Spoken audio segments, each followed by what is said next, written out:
So if you're standing on a platform, um, watching a train pull in right on schedule, you're basically witnessing Newton's classical physics in action.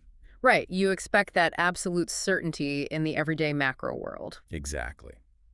But for today's deep dive, we're pulling from David J. Griffith's classic textbook on quantum mechanics to kind of explore the mathematical bridge between that predictable train and the, totally bizarre probabilistic quantum realm. Yeah, the mission for you today is to really trace the logic connecting Newton's rigid laws to Schrodinger's wave mechanics. Right, how do we get from Newton to Schrödinger? Yeah. Because it seems like a huge leap. Well, logically, they're surprisingly similar when you look at initial conditions. I mean, in classical mechanics, applying Newton's second law, force equals mass times acceleration, lets you take a particle's initial position and momentum, and then Just calculate its exact trajectory forever. exactly. And the quantum framework mirrors that exact logic, but it swaps out the mathematical machinery. Okay, so instead of calculating the trajectory, you use the Schrödinger equation.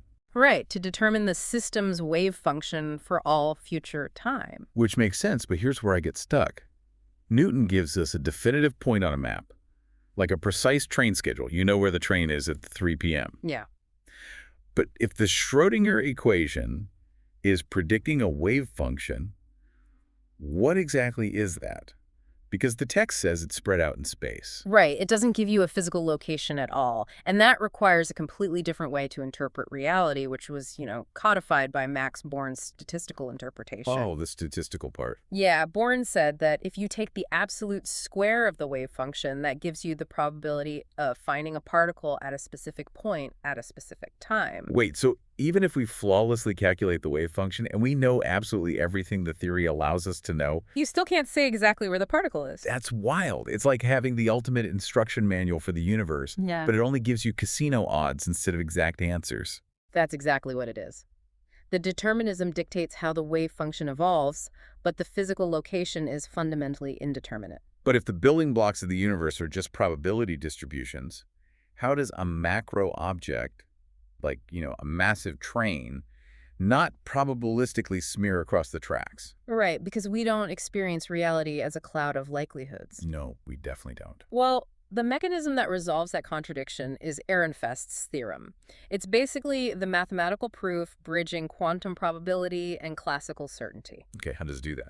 It calculates that the time derivative of the expectation value of momentum is equal to the expectation value of force. Okay, hold on. Let's translate that expectation value into plain English. Yeah. An expectation value is just the mathematical average, right? Like the center of that quantum fuzziness. Exactly. And Ehrenfest's theorem proves that this average point moves exactly according to Newton's second law. Oh, wow. So the average outcome of all that microscopic quantum fuzziness perfectly acts out classical physics. Yes.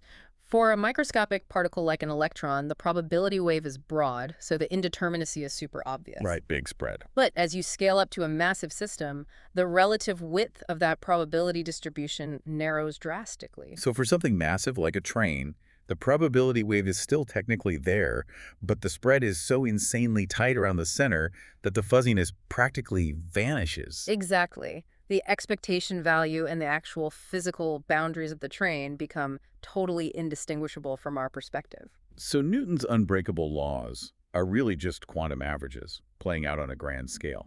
That completely reframes classical physics. It does, yeah. It reveals this profound continuity in physics.